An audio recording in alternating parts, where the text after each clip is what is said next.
Hablar de educación es hablar de conocimiento, de conocer las cosas. Y empecemos por decir una cosa que es muy obvia. La importancia del conocimiento es superlativa, es máxima. Yo diría que es lo más importante en una sociedad. Porque es que los seres humanos no tomamos de la naturaleza como la naturaleza da, sino que tomamos de la naturaleza transformándola. Y transformar la naturaleza quiere decir que hay que conocer la naturaleza para poder ponerla a nuestro servicio y desarrollarnos. Entonces, desde siempre, en buena medida, la historia del progreso de la humanidad es la historia de la lucha por conocer, por saber, por entender mejor las cosas. Uno mira un teléfono celular y allí lo que hay son miles de años de conocimiento, conocimiento sobre la física, sobre la química, sobre los materiales, la electrónica, la petroquímica, bueno, de todo. O sea, primera idea que quiero dejar establecida, sin conocimiento no hay posibilidad de salir adelante y cada vez es más importante de salir adelante las personas, porque en un mundo complejo como en el mundo de hoy, cada vez más las relaciones laborales están vinculadas con la pregunta, bueno, ¿y usted qué sabe hacer? ¿Cuánto sabe hacer? Y si eso es cierto en el caso de los individuos, sí que es cierto en el caso de las naciones, de los países. Un país de ignorantes no podrá desarrollarse satisfactoriamente para resolverle los problemas a sus habitantes.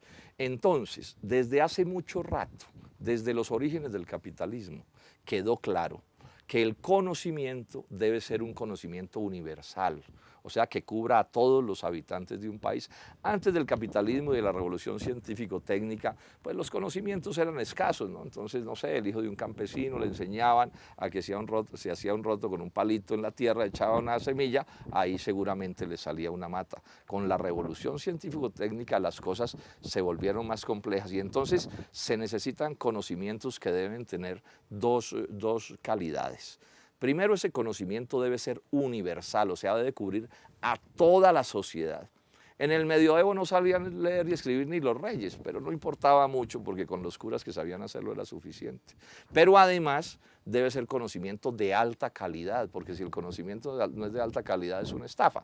Si un ingeniero no sabe matemáticas, pues se le cae el puente, y si un médico no sabe dónde queda el corazón, pues probablemente hace la operación como no es. Entonces, insisto, necesitamos conocimiento universal y conocimiento de alta calidad. Y eso exige, por supuesto, un aparato educativo. Hace centenares de años los padres le enseñaban a los hijos y era suficiente. Ahora el conocimiento exige instituciones, colegios, universidades, guarderías, básica, secundaria, posgrados, etcétera, y de otra manera no es posible. ¿Cuál es la dificultad? Que un conocimiento de cubrimiento universal y de alta calidad no es fácil de lograr. Primero porque estas sociedades tienen cantidades inmensas de personas que no tienen con qué pagar la educación y que entonces si no hay alguna solución se quedan en la ignorancia. Y segundo, porque la educación de alto nivel, con buenos laboratorios, bibliotecas, profesores excelentes, un número pequeño de estudiantes por aula para que puedan entender mejor, todo eso es costoso. Y entonces, ¿qué hacer? No lo pueden pagar las familias. Entonces, también como una especie de invención de los orígenes del capitalismo, se tomó la decisión de que la educación dejaba de ser una obligación, un deber de la familia y se convertía en un deber del Estado, una función del Estado. Y entonces allí aparecieron unos de los grandes avances de la humanidad y es que cualquier país que se precie de civilizado lo que tiene establecido es que es el Estado el que tiene que garantizar, primero, cubrimiento universal en todos los distintos niveles a los que haya que acceder en la educación y educación de alta calidad. Ese es, digamos, el eje del asunto. De ahí entonces que haya tanto que discutirle a todas las políticas de privatización, como las que se adelantan en Colombia desde hace mucho rato y particularmente en este gobierno.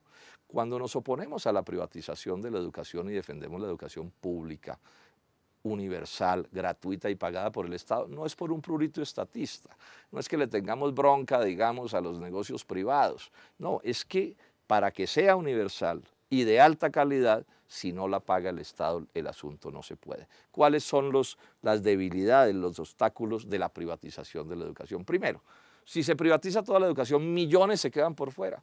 Hoy Colombia, por ejemplo, tiene millones de colombianos inteligentes y estudiosos que no logran acceder a la universidad porque la educación pública, la universidad pública no ofrece los cupos y porque estos compatriotas no logran pagar las altas matrículas de las universidades privadas.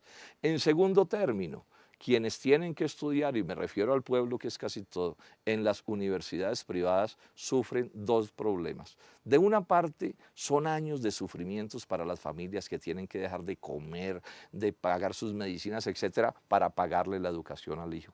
Y en segundo término, la educación privada puede ser de alta calidad o puede no serla.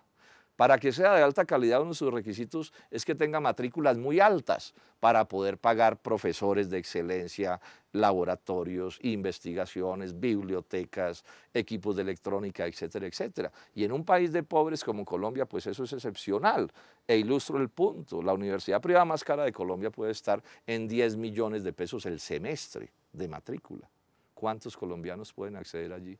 Es más, buena parte de los que acceden es porque llegan con créditos de ICTs que se les vuelven además una extorsión del capital financiero contra esas familias y familias que hacen esfuerzos inmensos. Pero un número muy grande de colombianos está estudiando en universidades privadas de garaje, que no garantizan la alta calidad y que por supuesto no van a garantizar mañana el desarrollo del país y ni siquiera van a garantizar que a esos colombianos, a esos muchachos que estudian allí les vaya bien, porque eso que llaman el mercado el día de mañana, si tienen que escoger entre la universidad de prestigio más costosa para contratar y un muchacho salido de una universidad privada de garaje, probablemente se va a quedar con el muchacho de la universidad que tiene más prestigio. Entonces digamos que si hay una cosa reaccionaria en Colombia, que no solo lesiona a los individuos y a las familias, sino que lesiona al país en su conjunto para desarrollarse, es toda la concepción de la privatización de la educación. Privatización que puede asumir pues varias formas. Una es, digamos, la privatización descarada. La mitad de los estudiantes en Colombia de universidades